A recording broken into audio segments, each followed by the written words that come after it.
Welcome everybody, my name is Mr. Llama and I am going to be bringing you a cheese with these episode whatever, number 6 or 7 I do believe. I know that this is yet again another Zerg, and basically right now it's just finals week for me. So I've just been trying to deal with all that fun stuff, and I was having some keyboard problems at the beginning, so don't worry about the text here. But yeah, it's finals week, and so I'm not going to really be able to work too much with my Terran and Protoss cheeses right now to go ahead and get those videos out. Simply because those take a little bit more time to prep and stuff, because I have to actually go and like get the cheese, a lot of times learn the cheese, and then find somebody to do it with. Here it's just a ladder game, and so I just like to try a bunch of different things out on ladder. And so it's, it's a lot easier because I just ladder as Zerg, and so it's a lot easier for me to just get Zerg cheeses for you. So as I was saying before, this is going to be cheese with these ZvT. I know a lot of people were wanting a Zerg vs Terran. Why is it not following my camera? There we go. I know a lot of people want Zerg vs Terran, and so this is going to be kind of how to deal with greedy Terran players, or at least how I deal with them. So here I'm going to go ahead and go over, I'm going to pause really quick because I want to go over everything. First, I send my first Overlord over here at this spot. A lot of people, of course, send the first Overlord over here, and then they send it back here, whatever. I prefer my Overlord over here simply because I like to check into this base a little bit later on. It also lets me know how greedy the Terran player is being. And then I usually just drone scout instead for over here, make sure he's expanding, whatever. And then I send this second Overlord on a little path. As you can see, we can follow his path around, and he goes over there. So that's a little bit of a riskier route, I suppose you could call it, for that Overlord, but most Terrans don't abuse me for doing that.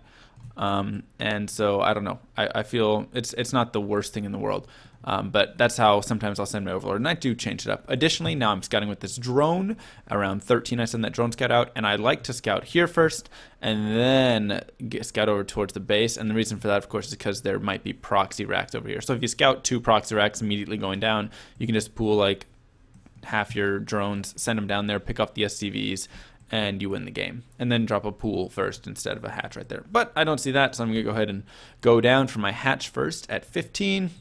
Of course, my drone's just going to get over into scouting. And so like I was saying, this is for dealing with greedy Terrans right here. And the greed is actually for like the 3rd command center greed, and not for the command center first. But there's going to be a reaction. So here I get in, I scout command center first, right? So I say, oh, okay, he's doing a command center first. And I haven't thrown a pool down yet. What this means to me, which is why I scout at 13, is that I can take 3 hatch before pool. This is not something that you need for this cheese. This is not something that is necessary whatsoever. This is simply a personal preference. I probably could kill the SCV there if I stayed on him, but that's okay. I'll get that drawn away. But yeah, so I go ahead and throw down my 3rd hatch right here. And like I said, this is not necessary, and this is just a reaction to the command center first. This is countering his cheese with his macro cheese with a little bit of my macro cheese. So I get to go 3 hatch before pool, totally fine by me, and now I can throw down my pool immediately after, and then just, drone, get overlords, all that fun stuff, yada yada. Gonna go ahead and keep my drone back. Now something, of course, to watch for, because I sent the second overlord here and not over my natural, is I don't have vision here, so I want to be careful, of course, with, scouting to make sure. So I saw you went command center first, so I know I'd have no marine bunker pressure immediately right there. But now I kind of want to make sure that, everything's fine as well at my 3rd base. So I'm going to keep an eye on this SCV, and you'll see what I mean in a second right here.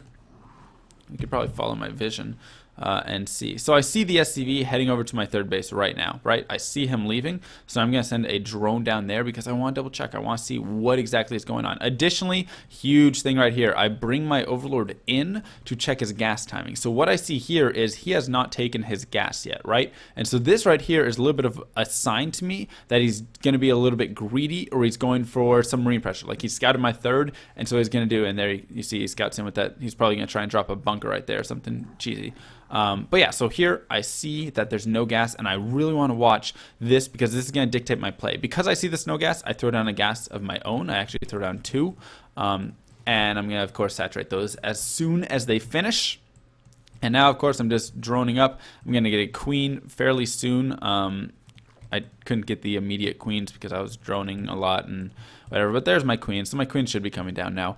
And as you can see, I'm still droning up, right? I'm still finding the harvesters. I'm still ahead 25 to 20, and I still see no gas right here. So this tells me that he's doing something cheesy. And what do we see? if we look at his vision, oh, we see he's taking a fast third command center. This could be in the base, this could be wherever, but he's going for these 2 racks, which I assume something like that was going to happen, because a lot of times when they see a fast third, you'll have a Terran player that wants to put pressure on this third. They'll try and send a little pack of Marines to catch you droning, maybe pick it off, maybe kill off a lot of drones, kill off a queen, whatever, just be, you know, really annoying and stuff. And so that's what he's doing. He's building up a little bit of a Marine force right there, and then he's taking this third command center. And so I can know this all because what do I see? I have an overlord here watching these 2 gas, and I have this overlord checking this gas. So I know he has no gas, so he's only getting Marines, SCVs, command centers. He's not building anything that is tech, aka reactor Hellions, anything like that. So I can know all of this simply by seeing this gas. And finally I see he takes this gas, so I move my overload away, and I know that he's taking this. Well, what does this mean? If he's going to go for reactored Hellions, he's going to be extremely late. I already have speed on the way, so at this point I start speed. I am up to 28 drones, and now I'm going to go ahead and start some Link production. I want to get some scouting on the map. I want to kind of check to see if he's going to be pushing towards his third anytime soon.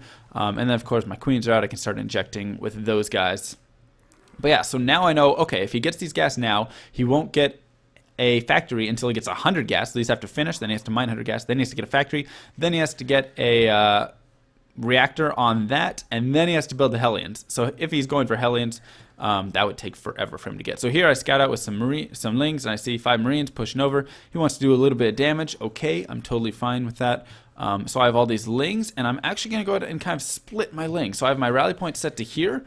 But then I'm going to move these Lings down to my third. The reason is this is enough to deal with what he had, and so is this force right here. But I don't want him to see all of my Lings. I just want him to see the Lings that it's necessary. So I go ahead and get that surround, and I am just continuing to mass up Lings. I mean, you can see it's just Ling, Ling, Ling, Ling, Ling, and I'm not in a horrible situation. We're even on harvesters, so this is all like a fine investment. Some people get like, oh, I'm so far behind if I invest in Lings at all. Like, no, because you want to go do damage with these, of course. And this is not always going to be an end-all situation. A lot of times right after this force right here, I'll just drone straight up here. I get spell blocked a little bit, but here I actually go for, I throw a Baneling Nest down just in case he has some sort of wall.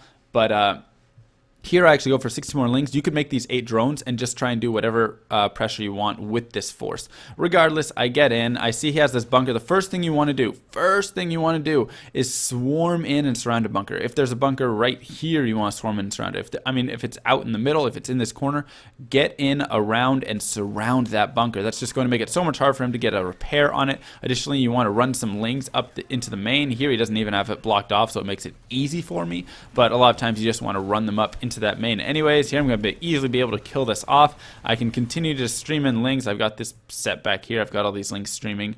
And I just continue to stream Lings. But like I said, you can drone immediately out of this. You can throw up your lair. You can drone. You can throw down a couple Evo chambers and just move right on into the later stages of the game. And then you get over here. You can pick off SCVs, do a ton of damage. But this is such an easy way to counter a Terran player who opens up without that gas, who just opens up unless he has like a straight barracks wall across the front, which you just don't see too often.